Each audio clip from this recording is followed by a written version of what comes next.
It's January the 15th, 2020. This is 508, a show about Worcester.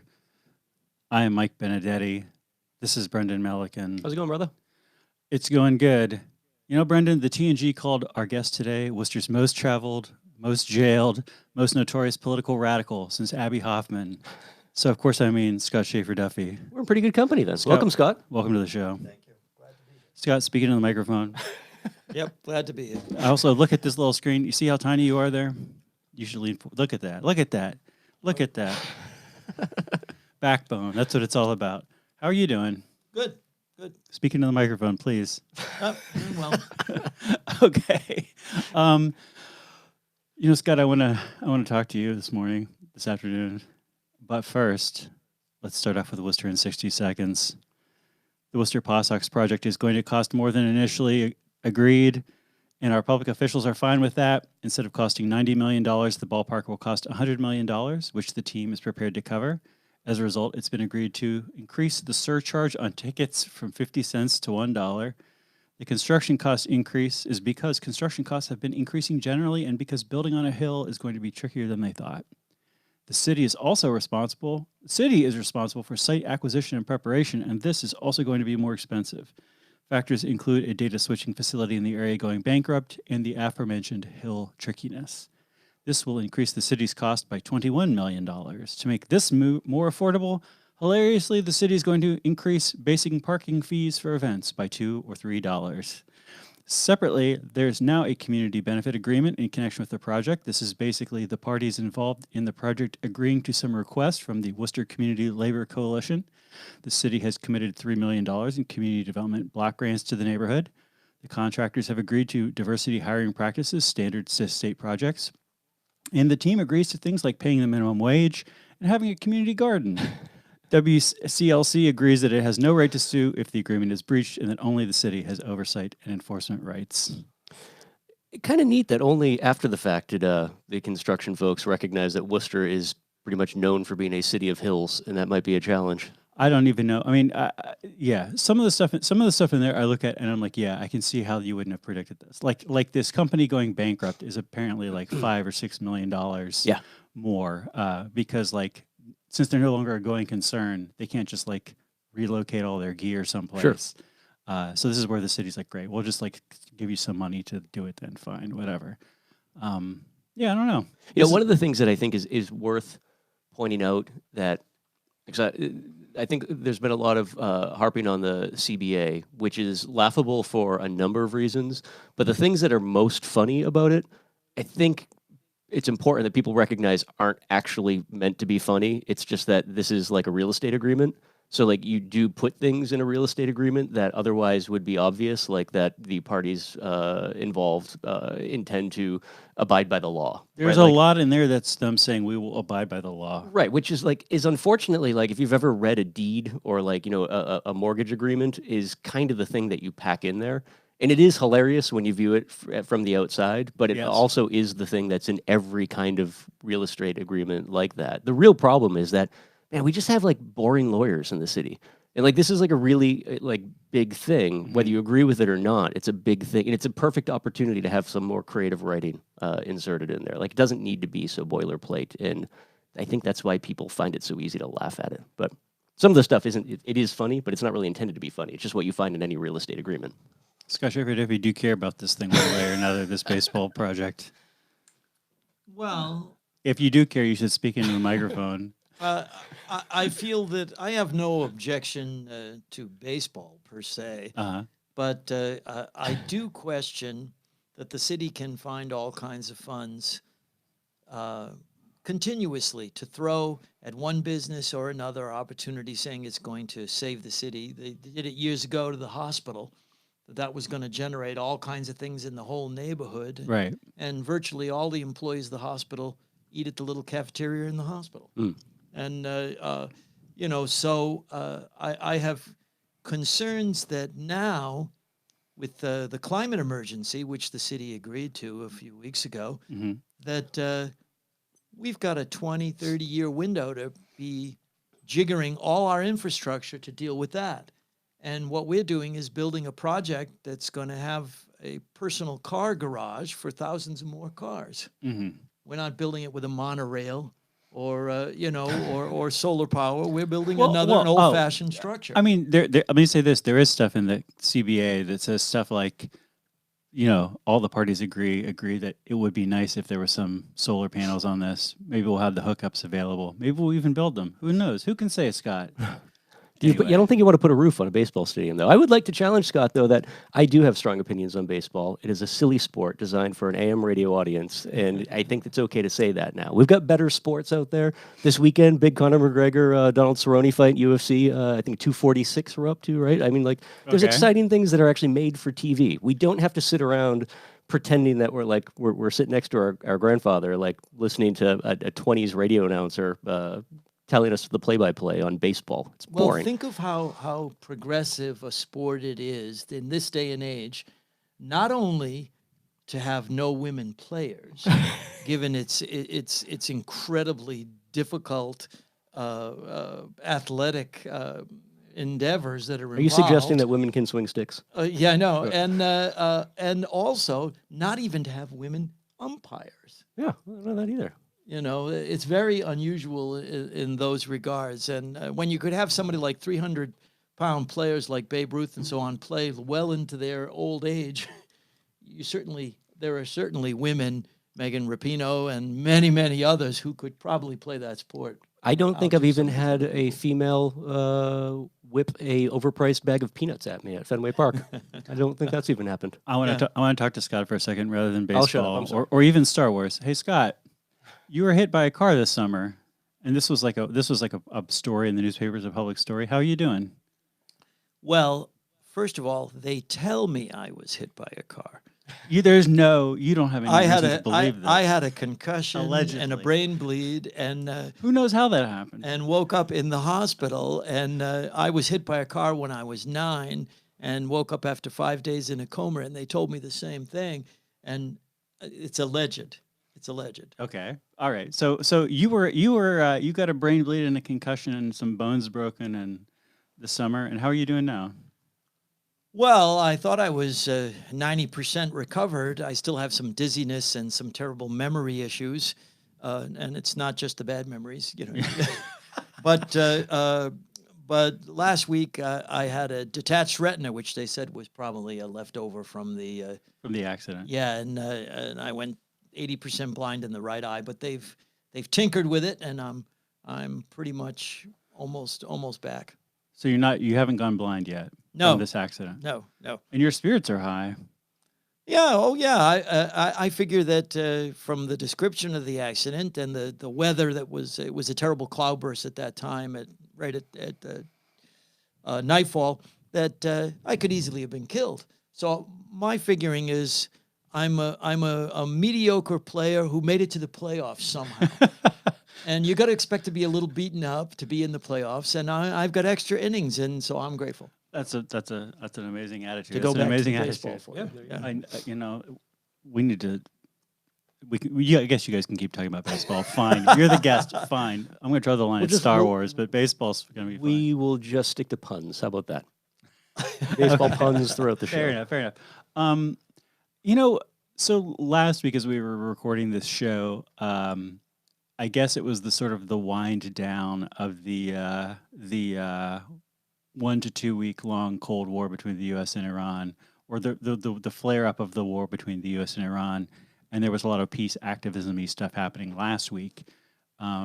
This week it seems like it's no longer people's top of mind thing. I wanted to ask you, as like Worcester's preeminent peace activist, about plausible strategy of people in Worcester opposing U.S. wars. Well, we hold a weekly peace vigil every Tuesday, and 3 of us held down the fort yesterday at Lincoln Square, and we held 2 of the signs that we held mentioned war with Iran, opposition to war with Iran, and the Vox Populi was 90% in favor, but 2 people took the time to stop, put their flashes on, scream and yell. Oh, really? Vitriol. And one of them talked about He said, those people have done all kinds of things to women. They've murdered and raped people. And I know my brother was in the military, and Sure. And we should kill them all. Okay. And, so there's still a percentage of the population that the Iran hostage crisis might be yesterday in their minds. Yeah. And there are other people, politicians, for whom the Iranian hostage crisis was bad enough. What really upset them was overthrowing the Shah, was getting rid of our guy. Right, right. And we've never really forgiven them for that, and putting up a different regime. Now, as far as the Iranian people go, there have been lots of articles lately, and that younger people in Iran, in Iraq, and wherever, they want what a lot of people want everywhere. They want freedom of expression. They want to be able to travel. They want, like a lot of people in the United States, they're not as into conservative religiosity as their parents' generation were, and those forces were pushing against the government before this manufactured crisis from Donald Trump. Yeah. And in a certain sense, those forces are pushing again now that that the Iraq government was revealed to have actually accidentally shot down this Ukrainian plane. The Iran government. The Iran government had accidentally shot down this, killed these people, and so people are back in the streets demonstrating. But if the United States wanted to, we could look at other countries not as monolithic entities with a demonic leader and a demonic population. We could look at them as human beings, as people like us with very much the same kind of aspirations in life, and we could do what we could to support the aspirations of the people, to throw bones in that direction. One of the funny things I found traveling is I was in Iraq in the height of the sanctions period where the U.S. was treating Iraqis horribly. And I was in a bus full of internationals, and we're on a street in Baghdad with all kinds of war devastation around, and a man comes by in a cannibalized car. It had at least 4 cars put together to make this car. And he shouts out, "Where you from? Where you from?" And I said, "United States," expecting some hostility. He goes, "Welcome, welcome." And in country after country I visited, people disassociate the American people from the government. And in country after country that we deal with, even when they're autocracies or dictatorships, we blame every single resident as if they are all responsible for what the dictators do. We don't disassociate the population. They look at us, they have no illusions about our representative democracy. They view us as not connected to what the government is doing. It's interesting. So we would, if we would put that in our playbook, we could appeal to the people in a little bit better way and support them, not heavy-handed, because then it would appear like outside intervention, but we could at least support them with a bully pulpit, and and maybe we could get better relations in a future generation. So oh no, did our camera crash? I don't think so, did it? Stop and restart the stream. Oh, look it up. Okay, hold on. I'm going to stop and restart the stream. I'm going to try and turn out stream and see if that does anything differently. I think it's just the camera. I say give it a good stream. And we're back. We are. We were talking about something vis-a-vis Iran.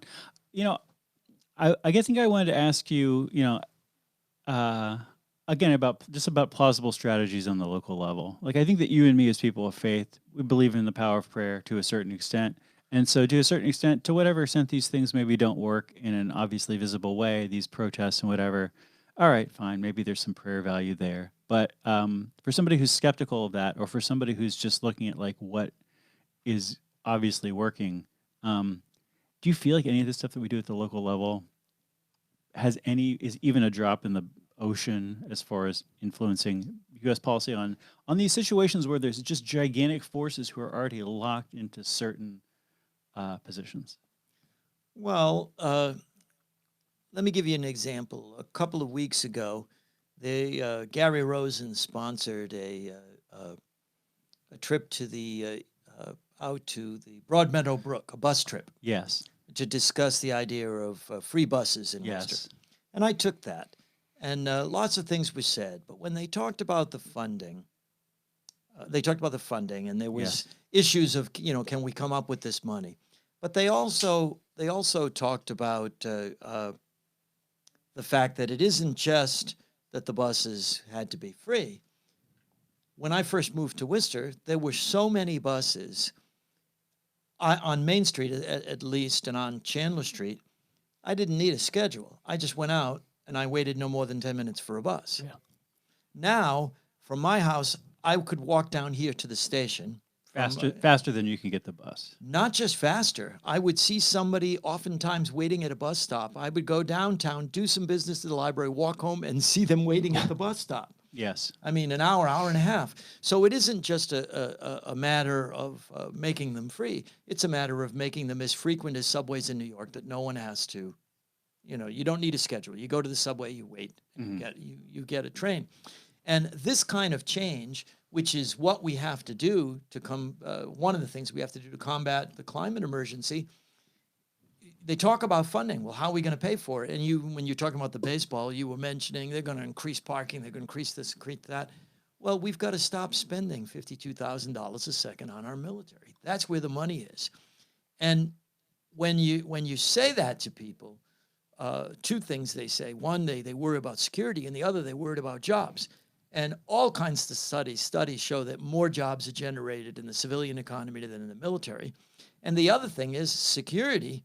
In my life, we've had wars on 3 different continents, and technically we've lost them all. Mm-hmm. We've virtually lost them all. Even when we won, the aftermath was so disastrous that we really lost. Yeah, it could be a victory, but it still didn't go very great. Yes, and when you're spending more than the next 8 countries combined, and it's a failure, that's pretty severely screaming, basically, for let's use that money for something else. Yeah. And in the city, we could talk about our schools, we could talk about our infrastructure, we could talk about our mass transportation, we could talk about solar power, all different kinds of things we could do. The sky's the limit of what we could do if that money diverted back into the local. So I think there, and I mentioned this, and even Gary Rosen, who's not exactly a progressive, Gary Rosen was like, well, we could think about that, some of these things. Shutting down the U.S. military? No, at least cut. Oh, you didn't know Gary? No. But making a political argument that among progressives that we have to not only have a wealth tax and go after the corporate increase, the corporate handouts that have been given by the Trump administration and so on, but we also have to go after the military-industrial complex. That money has to be diverted. We could spend 1/3 of what we're spending and still be the largest military in the world. I mean, that's ridiculous. That is ridiculous. That's screaming for a cut. And Democrats, who are in the process of impeaching Donald Trump, got a few things that they wanted in the budget, but they agreed to an increase in military spending. Right. Yeah. I appreciate your answer. It was sort of a non sequitur to the question, so I want to respond with sort of a non sequitur, but not quite. I mentioned this on last week's show, looking at these UN climate statistics, that obviously riding the bus is better CO2 wise than flying, but riding the bus as a single passenger is like 3 times worse than flying per mile. And I took the bus a couple of times this week, and I tell you, one of these bus trips, I rode to the end of the line. Briefly, there were 4 passengers on that bus, but the rest of the time there were 3 passengers, 2 passengers, 1 passenger. And the whole time I'm just like, this is luxury, man. I'm basically, CO2-wise, I am taking a private jet to showcase North. But that goes back to the thing that I talked about frequency. When I took buses in the 70s in Worcester, they were almost always full. I stood quite often, and they were going frequently. Yeah. But people use them. There's a bus, I see it at Showcase North periodically. That bus goes so frequently, you'd have to bring a meal to be able to stay there to get that bus back. I've taken that bus last week. I don't know. I mean, I feel like the difference between now and the 70s is just that, like, there's just a lot more car ownership now than in the 70s. There's just a lot more, and there's just so that, anytime anybody can own a car rather than ride the bus, by and large, people are like, oh, yeah, definitely. I have any extra money in my household. If I can stop riding the bus, that's a big priority to try to do. The people just don't like riding the bus. Well, but look at New in a York city- City about New- car ownership. Yeah, People but- say, I don't need a car. I Right, live in New York. Because that's because in New York, driving a car is insane and is a pain in the neck. So We're kind of getting to we that are point getting to here that point. in Worcester, just as the one on the one person on the panel representing severe car ownership, right? Like it's getting kind of miserable here. I was actually thinking while you were talking, and I'm surprised maybe it has come up and I just haven't noticed, but like I drive an old car, so I'm not the best example of how inexpensive it is. But like our excise tax is an area in Worcester that we don't really discuss that much. The excise tax on vehicles. So you own a car every year, you pay the city an excise tax on the market value of the car. Yes, it's like that's an area that we don't really talk much at all, and would seem to be like again a very progressive from a progressive taxation standpoint way of looking at bringing back some revenue that is really just about eliminating the number of cars on the road. And I say progressive only because it's based on value. So I mean, the majority of those funds would be coming from folks with high dollar value cars, and it's not likely to impact too much bottom line type stuff. But yeah, I mean, there are revenue streams there already where we shouldn't be talking too much about like, how are we ever going to afford to make buses free? Well, it's like, how are you ever going to afford to like bring that back from the dead when it sinks because the current model doesn't work at all? And we just live in a medium-sized city with utter gridlock everywhere because all we have left are cars. Yeah. I was at a public meeting. I don't remember the zoning board or what the heck board it was a couple month or two ago, and it was interesting hearing elected officials and city employees discussing this kind of stuff. And they talked about something that I haven't heard people talk about too much, which is that first of all, we're coming up on a point where it's going to be like the most people who ever lived in the city of Worcester. And right? I mean, we're like breaking 200,000 people probably in the city of Worcester. Were we just over 200 though in the 50s? Yeah, but we're going to be just over 200. Okay. I think next census. At the same time, we're hitting this peak population. We are hitting, much higher levels of car ownership than in the 50s. Multiple cars per family levels of car ownership, even among relatively poor families versus in the 50s. And it's not like the city is bigger, and it's not like there's more roadway per person, right? At least proportionally. And so you're going to get a lot more gridlock, right? It's actually worse than you're describing, too, because you also have to figure in all the suburbs, which are really just a generation removed from being representative of Worcester residents. And they're sending all of their cars into Worcester, into our city, because you're not doing all your shopping in Sterling. That's right. Well, and so then on top of this, you have this interesting innovation of these GPS map programs, Google Maps or whatever. So now, so already most of the intersections in Worcester are at capacity or beyond capacity most of the day. Plus, you have this thing now where if the intersection of Chandler and Park Avenue is like super crazy, congested. In a previous era of technology, people would just have to be like, great, I have to wait 10 minutes to get through this stupid stoplight. This is irritating. Now you have this thing on your phone which can say, there's so much congestion. Have you considered driving down Mason Street? You may have never heard of Mason Street. You may never have been in Worcester before. Yeah. So now all the side streets of Worcester are picking up excess traffic even more than they would have because this new level of technology allows people to utilize them. Yeah. So now people who live on side streets are like, wait a second, why is there so much traffic now on my crazy street that two people live on? How does anybody even know my street exists? Google Maps knows your street exists. Yeah. All of this coming together, I feel like I have not heard the clear political argument saying we have to deal with our congestion problem, and if we put this much money towards the bus, it will deal with this much of our congestion problem. So let's do that. I've heard this sort of thrown around in a hand wavy way, but not in a like concrete, like let's do it way or this is the benefit way. Well, the bus is only part of the equation in terms of global warming. Bicycles and pedestrians are another part. And again, and not to throw them too many bones, New York City in many of the neighborhoods has moved the parking away from the sidewalk, so that the bike lane is actually separated from the traffic lane. which is incredibly credible for the bicycle, much safer. And as a runner, I have to be honest with you, those bike lanes are terrific. I was going to say, I feel like I'm not sure that you should be the spokesperson for pedestrianism here on this show. Yeah, that's true. That's true. Well, but the thing about it is, to really be able to use bikes regularly, you've got to make more bike lanes. They've got to be safer, and you've got to be educating the drivers, because what I see happen over and over and over, I've seen many near accidents while I'm running. You'll be coming to you're running down a road, and there's a cross street coming to you. The driver is wanting to turn right. That's coming to you. They only look to their left. Right. That's all they're looking for. And in the darker hours, all they're looking for is, do I see a light coming? They don't even stop in those instances. They just turn right. There could be a child in on a bicycle, or somebody pushing a stroller, or a runner in the crosswalk, and they would be shocked and surprised because they don't even look to the right at all. Yeah. At all.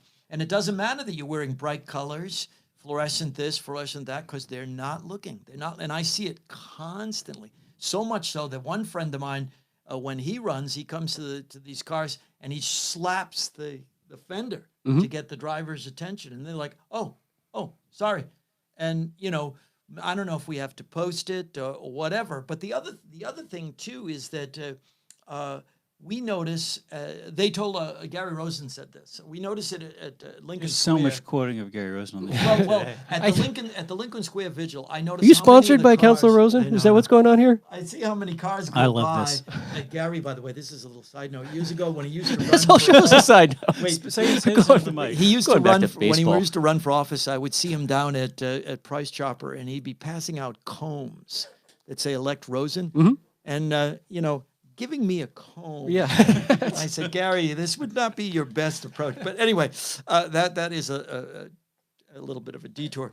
But when I'm at Lincoln Square, I watch the cars go by. 90% of those cars that pass are single occupant cars. Yeah. Yeah. And at the meeting on the free buses, they said that one of the biggest car destinations in Worcester is UMass Med.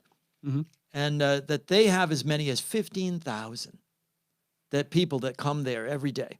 Yeah. And they're talking about building another parking garage. They have a huge one already. They're talking about building another because the vast majority go in single cars. Yeah. And a rational system of transportation would pick these concentrated areas, Worcester State University, and have frequent mass transportation to take people to a place where they could leave cars. Now, UMass tried, Worcester State tried this for a little while, where they had a parking place up on Airport Hill, and they had a shuttle. But the shuttle came so long, you could read War and Peace. Yeah. And it wasn't sensible, and so people wouldn't use it. But these things have got to be frequent and regular, and then people will leave their cars somewhere, and it's got to be free for people to leave their cars. Then you will see reductions in cars and increases in safety for pedestrians, bikers, and so on. I think I have a way to bring this all back to Iran, Mike. Do it. So, when you're talking about the way Americans tend to view other nations via the leadership versus individuals, right? I have to imagine, we could probably all agree that has something to do with exposure. Right, like we're not a well-traveled country. We tend to be a pretty insular country. In many parts of the country, like a neighborhood or even a city, is going to be relatively homogenous. We're living at a time where people are just starting to kind of come back to cities now, but there was all the suburban sprawl and whatnot that we had for a couple generations, and our exposure to anyone that isn't just like us is so limited in this country. It becomes really easy to other people. But that perspective thing. It's interesting when we're talking about something that seems as simple as public transportation. It's actually the exact same problem that we've now gotten to a point where we have so little exposure to anything other than driving a car. We've arguably got two full generations now where owning a car and driving a car is the norm, and anything else is weird. But we also know how easy it is to change that in both directions, right? Like in our lifetimes, we saw, at least in Massachusetts, but most parts of the country, say legislation that mandated helmets for at least young people. In many cases, anyone on a bike needs to ride a helmet. Like, we can sidebar a debate over safety of headwear, but we do know for a fact that, like, the moment in time those laws came into play, ridership of bicycles plummeted. The use of bicycles by children in particular just went through the floor. And you see that a lot in industry data. It's like the second those laws came into play, Americans stopped riding bikes in the numbers that they used to, starting in childhood. Pedestrians, same thing. You don't have as many pedestrians on the road as you once did because everyone drives a car. They're inexpensive, relatively speaking. They're ubiquitous. The thing that I find interesting, though, is that, so if you take the majority of bikes off the road or the majority of pedestrians off the road, Scott, you're unfortunately a great example of this. Like, you're still going to have accidents, but the accidents are going to seem worse than they actually are in terms of numbers, because the overall number of, say, pedestrians on the road is smaller. So, like, in Worcester, it seems like we're having this crazy number of pedestrian accidents today. Reality is we're probably having the same number of pedestrian accidents, but per capita, it's that much higher because there are fewer pedestrians than there were in a previous time. Bikes are the same way. Bike accidents, they seem more frequent, but there's actually just fewer people on the bike. It becomes a weird negative feedback loop where, like, the fewer pedestrians or cyclists that your average car rider sees and engages with, the less likely they are to be looking for and predicting an engagement with those. That's the thing that we need to get over. And whether you're talking about bike lanes or changing the way we structure public transportation, I still think Boston is one of the best examples of this. And in the 90s, early 90s, when I was doing a lot of cycling, every year Boston was rated by most of the big bike publications in the country as the least bike-friendly city in the country. Mayor Menino came into power there. He was a cyclist himself, would have his police detail following him while he rode to City Hall on his bike. Within a decade, the early aughts, Boston was getting rated as one of the most bike-friendly cities in the country. Still has tons of problems, but focusing on things like bike lanes as just a part of infrastructure upgrades as they came online, which I think we're starting to do here in Worcester. But it goes such a long way, and it's easy to look into the future and say, man, it's going to take decades to make that come together.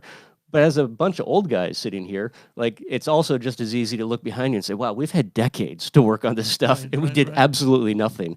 It's just so funny that, like, again, 10, 15 years, we'll probably still be having this stupid show talking about, like, hey, have we done enough for public safety when it comes to pedestrians and bikes? And it's only that nobody just got the ball rolling in a significant way that things change. Well, the thing about it is there are three factors that drive these issues. One is economics, one is politics, and the other is culture. Mm-hmm.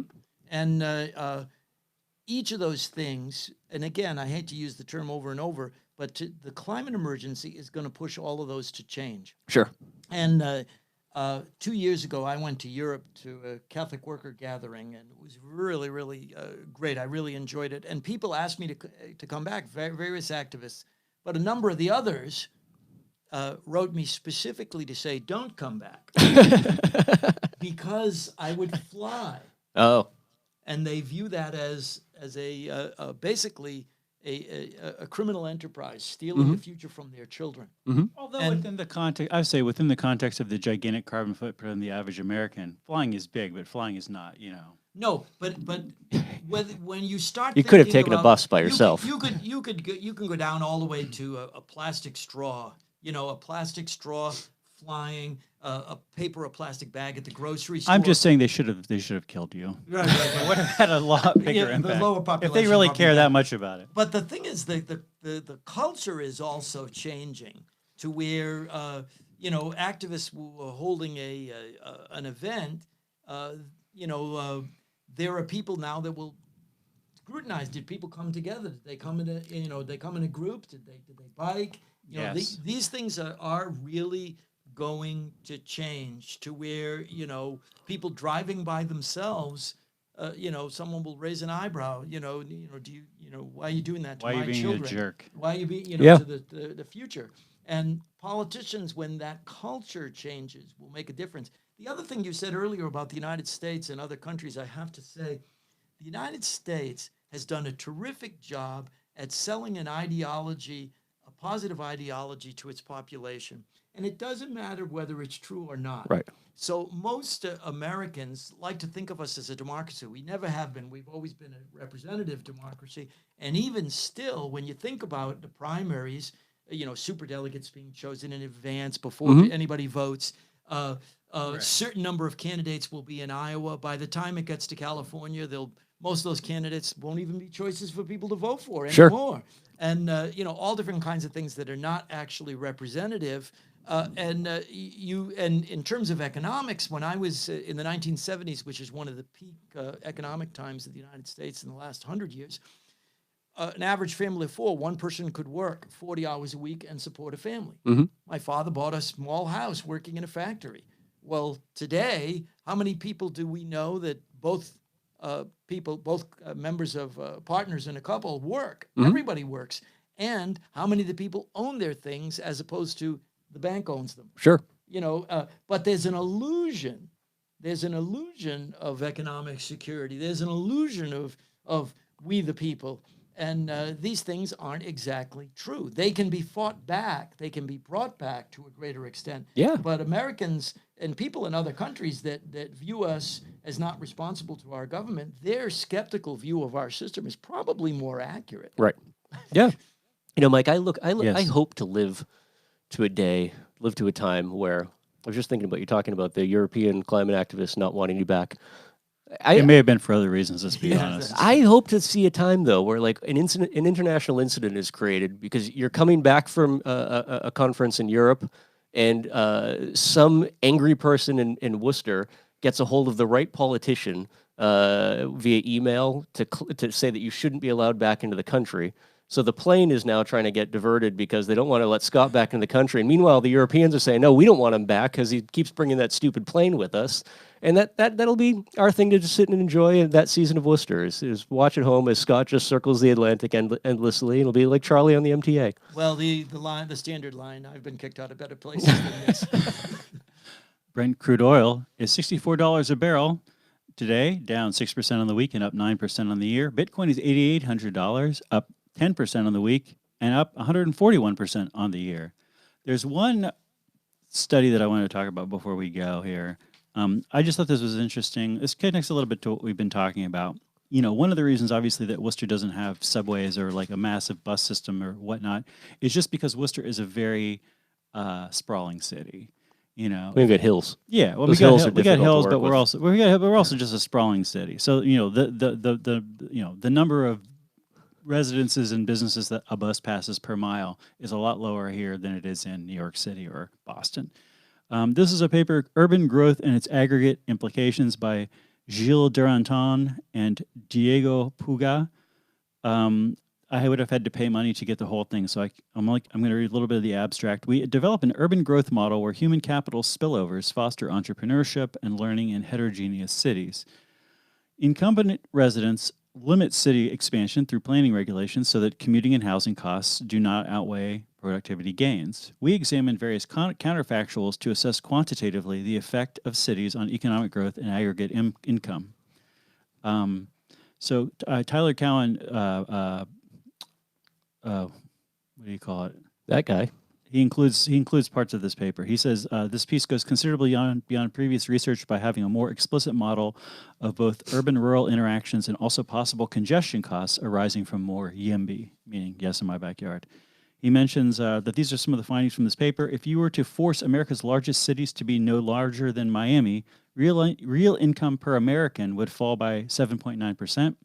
The idea here being that big cities have a lot of economic benefits associated with them. Having lots of people living in closer proximity means that you just have more innovation, you have more economic activity, and incomes go up.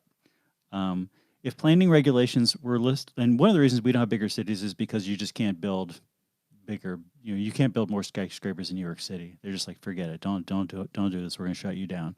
If planning regulations were lifted entirely, New York City would reach about 40 million people, Philadelphia 38 million people, and Boston just shy of 30 million people.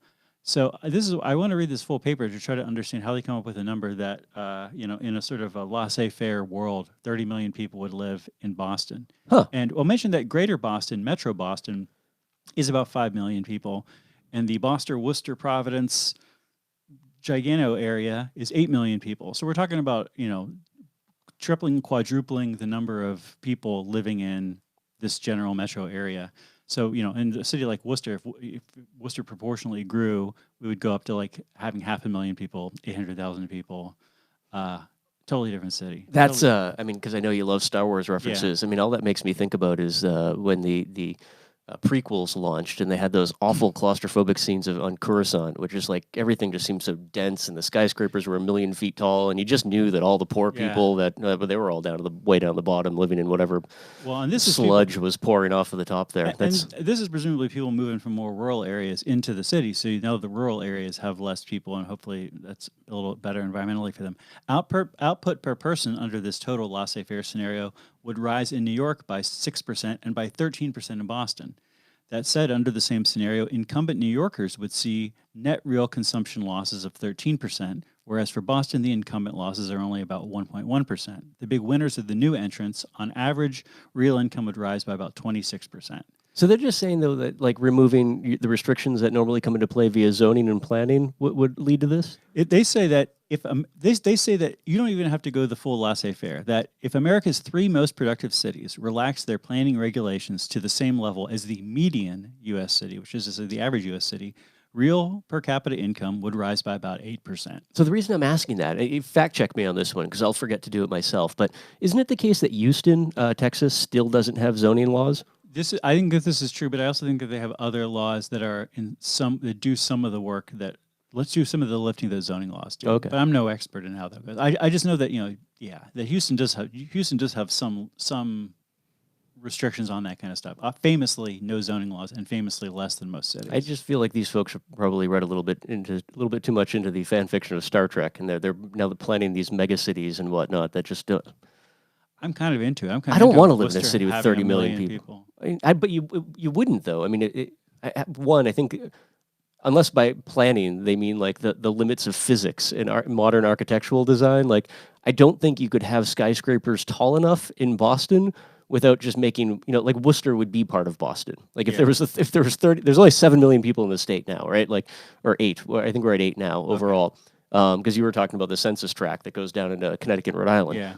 I think in the state we're just around 8. I don't think you could have 30 million people in the city of Boston without it spilling a little bit into at least Shrewsbury. Oh no, I think it would just be one giant city. I wish I had the $8 to buy this paper, and I can tell you.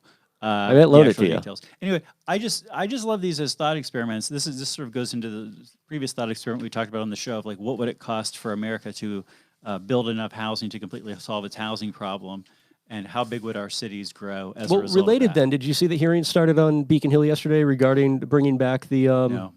You didn't see that? I didn't see. I don't even tell you what you didn't see. I don't know anything about anything that's happened in Boston in like the last 100 years. The conversation about rent control coming back as a state law in Massachusetts is which I think we eliminated in the mid-'80s. Is that right? Okay. Do you remember when that was? Yes, and they're saying that the rents in Boston are way outstripping incomes.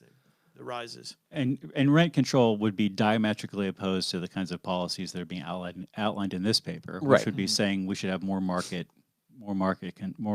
forces involved in housing and construction in general. Yeah, I think the concept of rent control fell out of favor. There's definitely a lot of selfishness and money grabbing that came into play, but at the same time, it was kind of based on a period when our real estate markets were tanking in many big cities. You didn't have when you're talking like the early 80s when rent control in places like New York started going out of fashion and Boston would go, those were not the glory days for those cities, right? Yeah. That was not Times Square with the M&M store, right? That was a different type of urban environment, which I actually thought was a little bit more fun, but whatever. I don't get to say anymore. But yeah, it seems like the idea was to kickstart development, and that wasn't going to be possible with rent control in play. Now we've kind of hit the opposite extreme, where development is only possible to create housing units that are just going to be used as tax shelters for ultra-wealthy people. Yeah. Well, it's probably a middle ground somewhere, a little bit of nuance. That's This Week on the 508 Show. Scott Schaeffer-Duffy, thanks for coming on. Thanks for having me. I hope your health continues to move in the right direction. I'm in overtime. Nice. Well, that's all for this episode. We'll see you next time. And remember, Worcester, you can bench more than you think you can.